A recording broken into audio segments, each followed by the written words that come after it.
Cet épisode est commandité par MAPI. Vous êtes à l'écoute de Station Constructo, un balado spécialisé pour le secteur de la construction au Québec.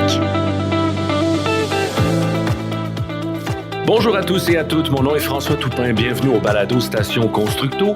Cette série d'épisodes traite des défis d'avenir auxquels l'industrie de la construction sera confrontée, les changements climatiques, la rareté de la main-d'œuvre et les potentiels problèmes qui guettent les chaînes d'approvisionnement, pour ne nommer que. Ça constitue donc tous des facteurs qui risquent d'influencer les prises de décision en construction. Dans cet épisode-ci, nous discuterons de l'érosion des berges. En bordure de l'estuaire, de rivières et du golfe du Saint-Laurent, l'érosion des berges ne cesse de prendre de l'ampleur en raison de la fréquence accrue des tempêtes occasionnées par les changements climatiques.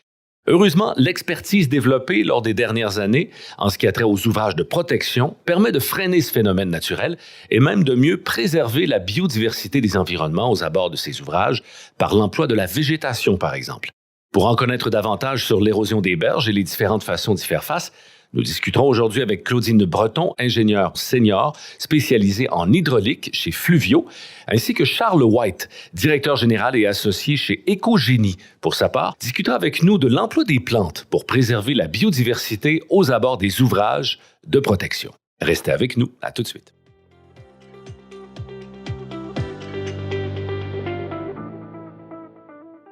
Claudine Breton, bonjour. Bonjour. Merci d'avoir accepté notre invitation à participer à ce balado. Nous allons discuter d'un sujet qui est important de plus en plus. On en entend parler, l'érosion des berges. C'est un problème qui est grandissant. Quelle est la définition de l'érosion des berges?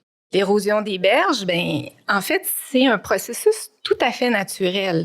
Les rivières, c'est pas quelque chose de stable. Il y en a des plus mobiles, il y en a des moins mobiles, mais comme elle permet de faire couler de l'eau, mais elle permet aussi de transporter des sédiments au même titre que l'eau, finalement. Alors, c'est normal qu'il y ait des zones d'érosion, des zones de déposition, qui fait que la rivière, au fil des années, au fil des événements hydrologiques, elle va évoluer, se modifier, changer un petit peu son parcours, se déplacer. Alors, l'érosion, même ça permet le renouvellement à certains endroits du milieu naturel.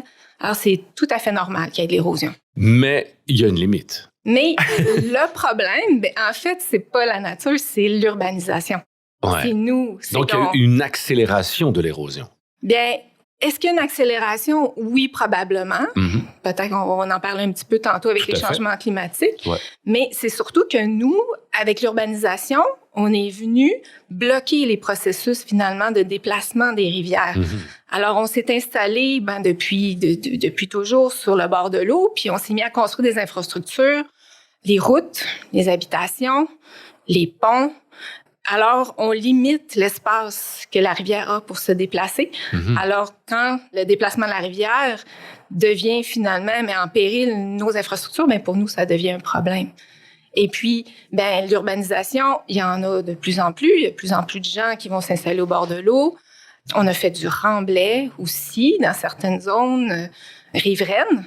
Alors, oui, le problème devient de plus en plus grand, surtout justement à cause de l'urbanisation. Donc, on peut dire qu'il y a une espèce d'accélération du phénomène. Donc, il faut être vigilant à ce niveau-là. Oui, c'est sûr qu'il y a des fortes tempêtes qui surviennent. On en a vu dans le golfe, l'estuaire du Saint-Laurent. Des tempêtes récentes comme Fiona qui a eu en 2022. En décembre 2016, il y a eu des gros dommages aussi sur les côtes en Gaspésie. Ouais. Alors, des événements qui causent beaucoup de dommages, il y en a de plus en plus souvent. Ça, c'est ceux qu'on entend parler le plus. Il y en a aussi de plus faible amplitude, mais quand même aussi important. Par exemple, dans la région de Montréal, les crues de printemps 2017-2019 ont touché beaucoup les berges de l'île de Montréal, Laval, et puis plein d'autres cours d'eau aussi du sud du Québec. Il y a eu une érosion qui s'est accélérée beaucoup à cause des niveaux d'eau qui ont été très élevés. La crue a duré longtemps. Fait que ça, c'est des événements vraiment importants qui touchent beaucoup de gens parce que c'est des zones où il y a beaucoup de population. Très urbanisé, oui, c'est ça. Puis aussi, dans une plus petite échelle, il y a toutes les petites rivières qui traversent plein de petites municipalités qui sont urbanisées. Puis l'urbanisation, ce que ça fait, c'est que à des endroits où avant c'était de la forêt, c'était des milieux humides, nous on a remplacé ça par des stationnements, des toitures, des rues. Et puis, on capte l'eau sur ces surfaces-là imperméables qui absorbent vraiment presque plus rien.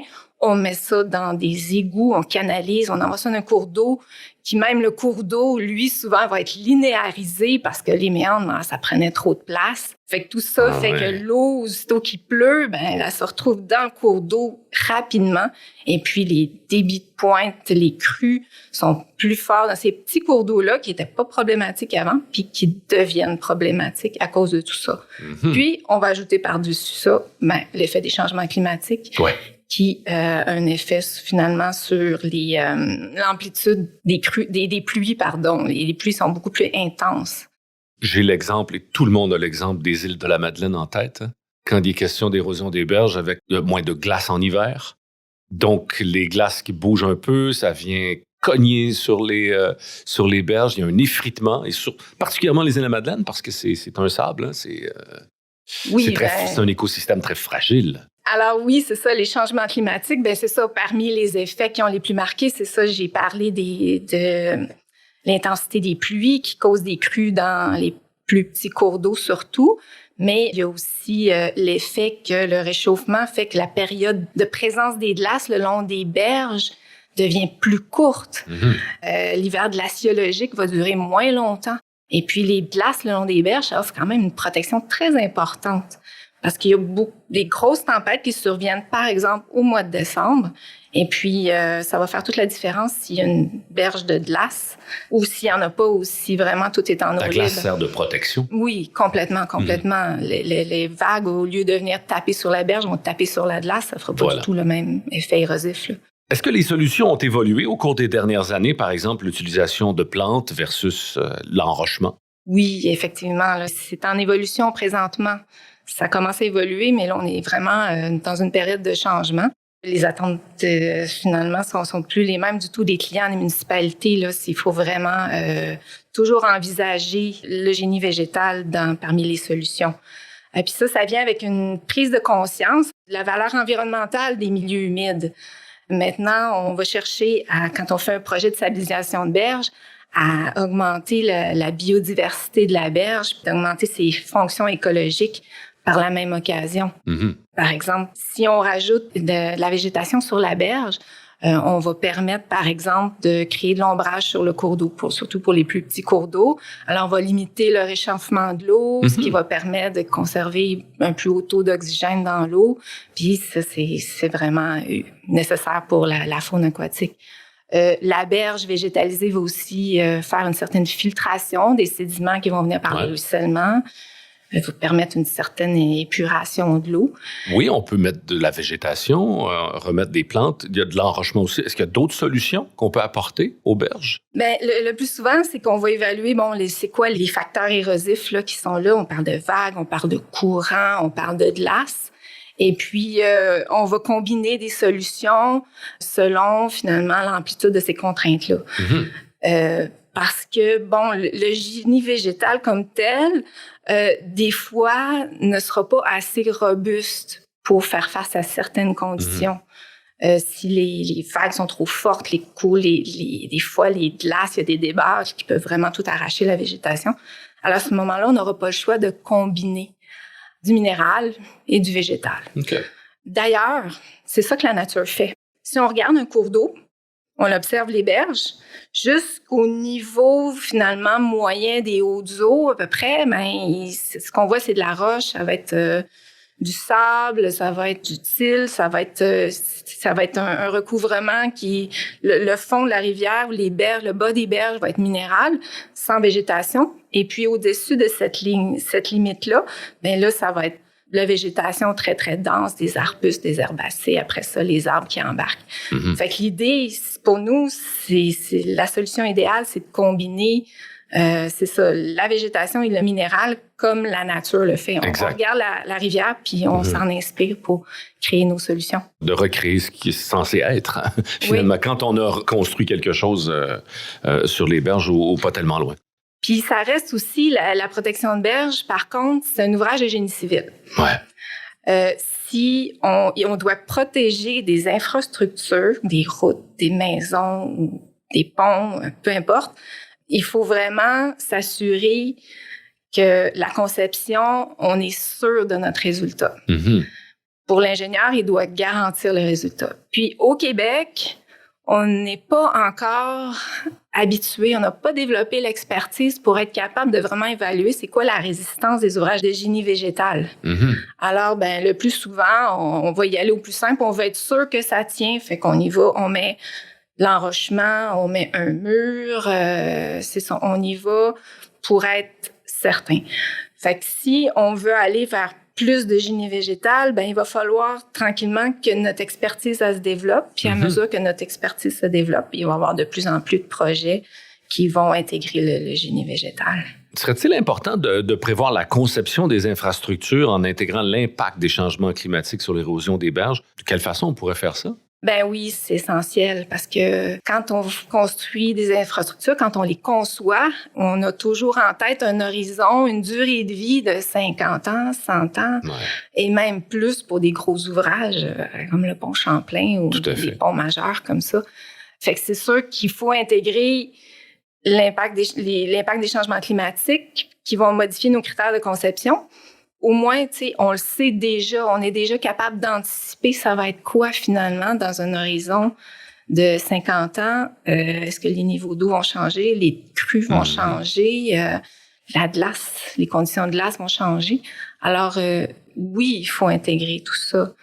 Il existe des indices qui ont été développés, des indices climatiques, et puis qui sont basés sur des modèles vraiment qui considèrent différents scénarios d'émissions de gaz à effet de serre.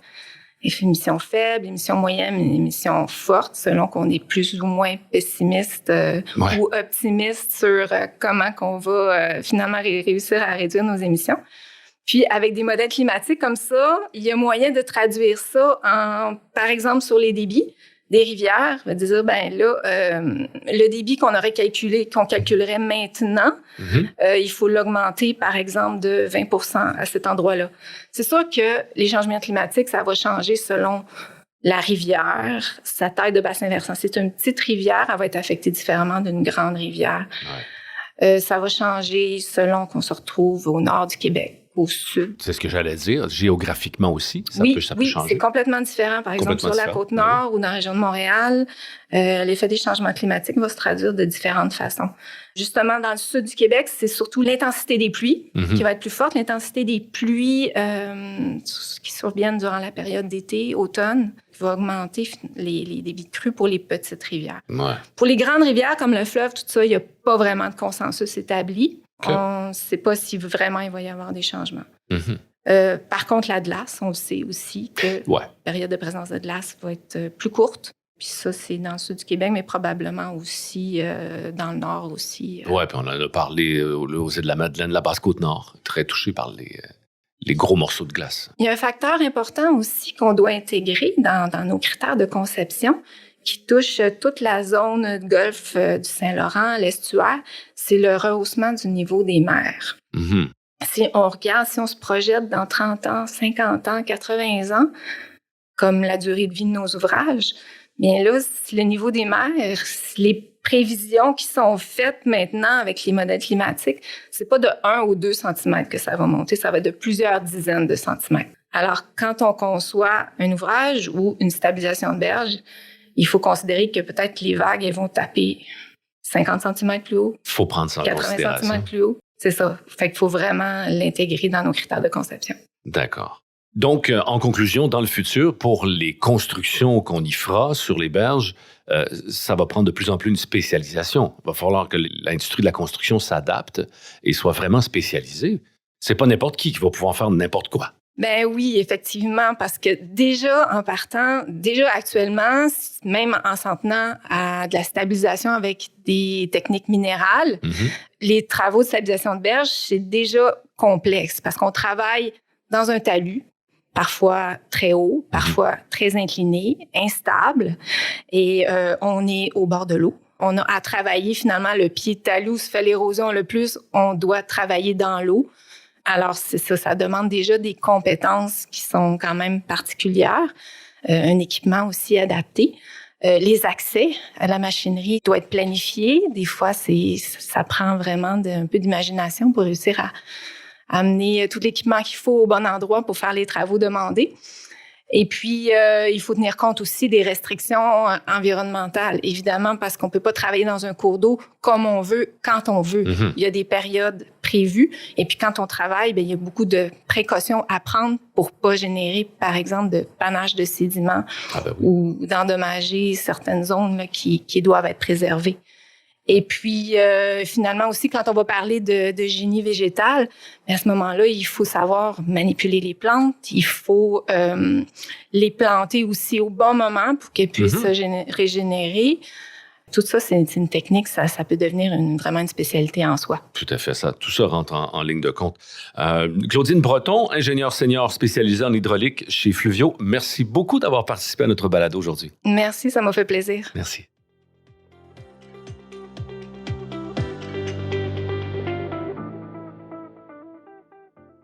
On poursuit la discussion dans ce balado sur l'érosion des berges. J'ai en ma compagnie Charles White au téléphone. Charles White est le directeur général et associé chez Écogénie.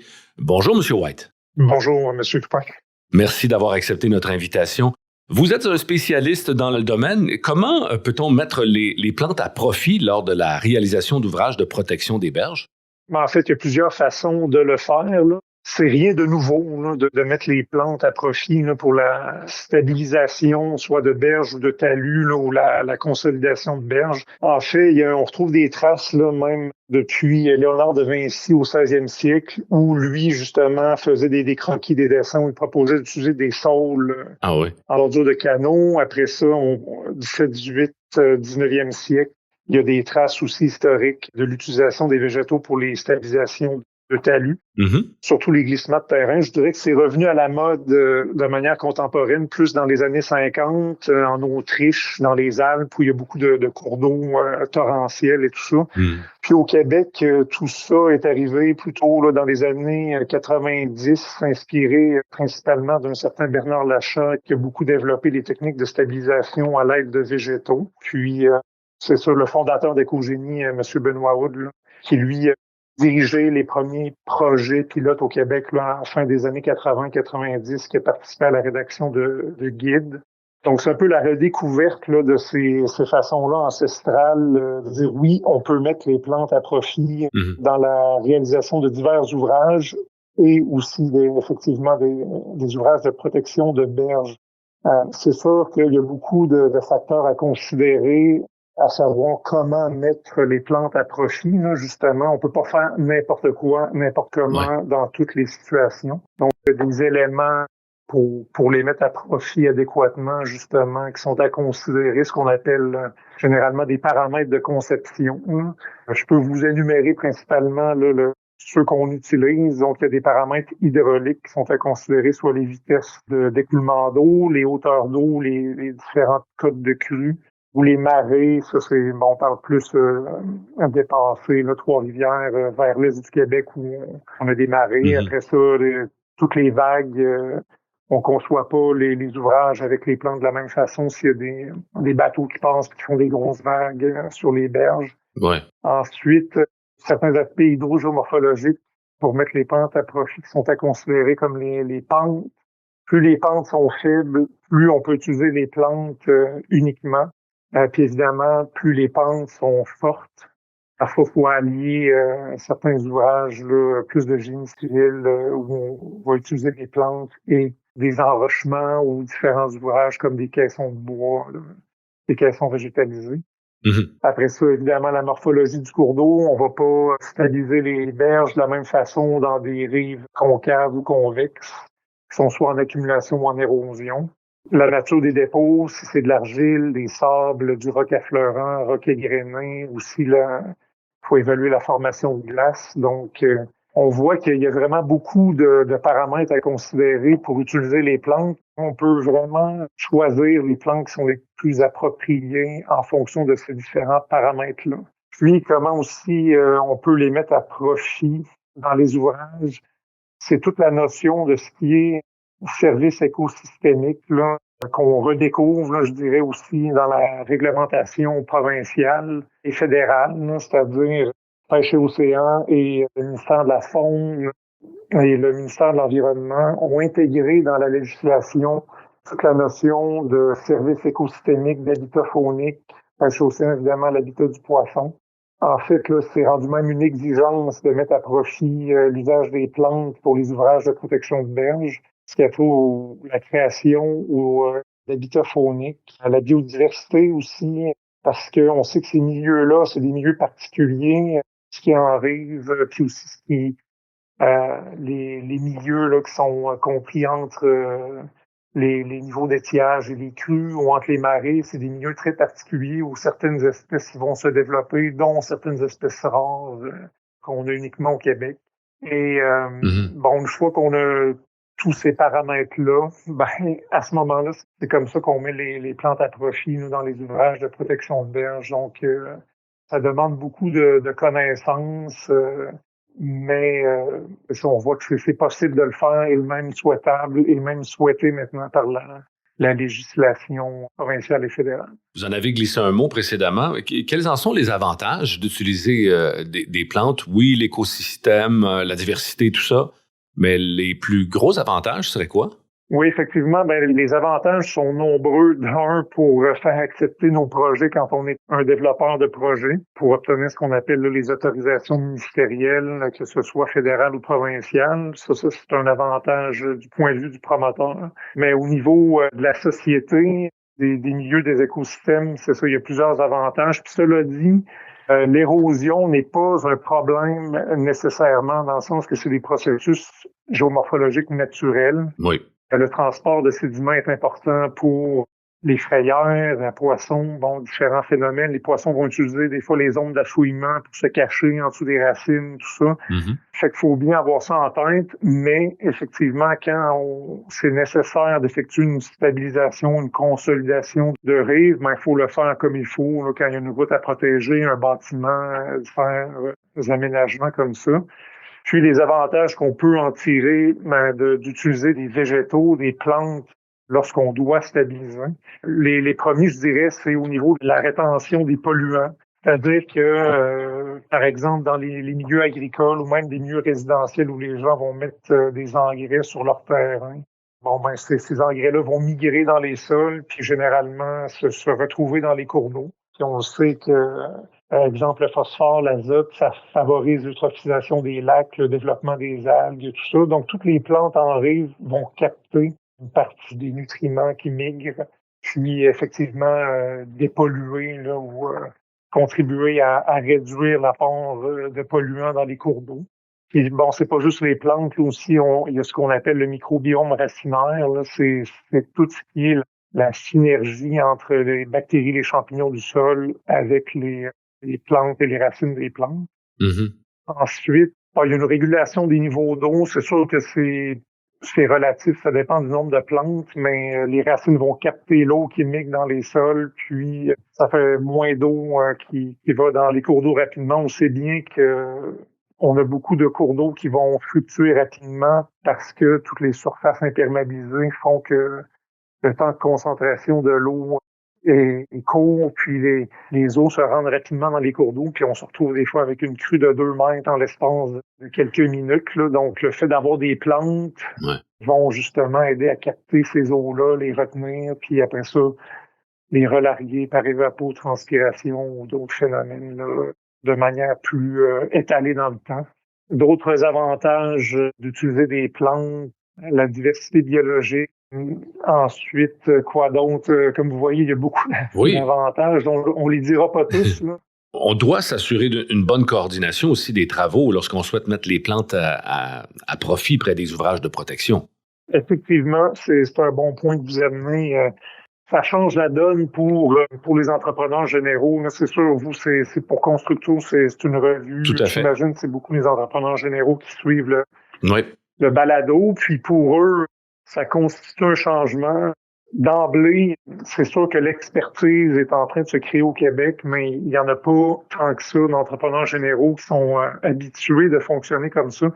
Généralement, un entrepreneur qui va travailler en berge va avoir son équipe de terrassement, il va excaver sa clé, il va profiler ses talus, mettre son géotextile, après ça, commencer à monter son enrochement. Puis, si la végétation en haut de talus il va faire venir son sous-traitant en aménagement paysager après coup. Ouais. L'intégration de végétation par les phytotechnologies, là, ou le génie végétal, où ça vient changer la donne, c'est que l'entrepreneur en général doit considérer maintenant travailler en collaboration, à moins qu'il développe les services dans sa propre entreprise ou avec un sous-traitant, doit collaborer avec celui qui va venir installer les plantes. Par exemple, si on fait un enrochement végétalisé de type riprap ou un enrochement avec plançon, je dirais que c'est celui qui demande le plus de coordination, là, c'est-à-dire que c'est construit un peu comme un sandwich où l'entrepreneur général doit s'assurer de bien respecter les élévations qui sont au plan, parce que là c'est des plantes, donc c'est du vivant, il faut les placer aux bons endroits. Puis, mettons, il va faire un premier rang de pierre, après ça, il va mettre de la terre. Là, il faut que l'équipe, soit de paysagement, là, vienne installer les branches. Puis après ça, l'entrepreneur général va continuer à monter un autre étage d'enrochement. Donc, ça se fait par étapes comme ça. Il va nécessiter effectivement une meilleure coordination, là, ou une bonne coordination entre l'entrepreneur général, l'équipe de terrassement et l'équipe, mettons, qui s'occupe de la végétalisation. Mm-hmm. C'est ça, une très bonne coordination. Il faut être conscient là, de tout ce que ça peut ajouter comme contrainte, mais comme on a discuté avant, là, les avantages, mon sens dépasse largement les désavantages. Puis, c'est sûr que c'est l'avenir. Oui, et puis une bonne spécialisation aussi dans le domaine qui va aider à contraindre le phénomène un peu de l'érosion. Tout à fait. Monsieur Charles White, c'est tout le temps que nous avons et je vous remercie beaucoup de votre participation à notre balado aujourd'hui. Ça me fait plaisir. Merci, au plaisir. Au plaisir. Au revoir. C'est ce qui termine cet épisode du balado Station Constructo qui nous permet de relancer la discussion sur l'érosion des berges. Nous souhaitons remercier Claudine Breton et Charles White pour leur participation ainsi que MAPI qui est notre commanditaire pour cette série. Nous vous remercions pour votre écoute. Suivez Station Constructo sur l'une de vos plateformes préférées et sur les réseaux sociaux aussi pour rester à l'affût de la sortie de notre prochaine série d'épisodes. Tous nos épisodes sont également disponibles sur portailconstructo.com, section balado. Merci et à très bientôt.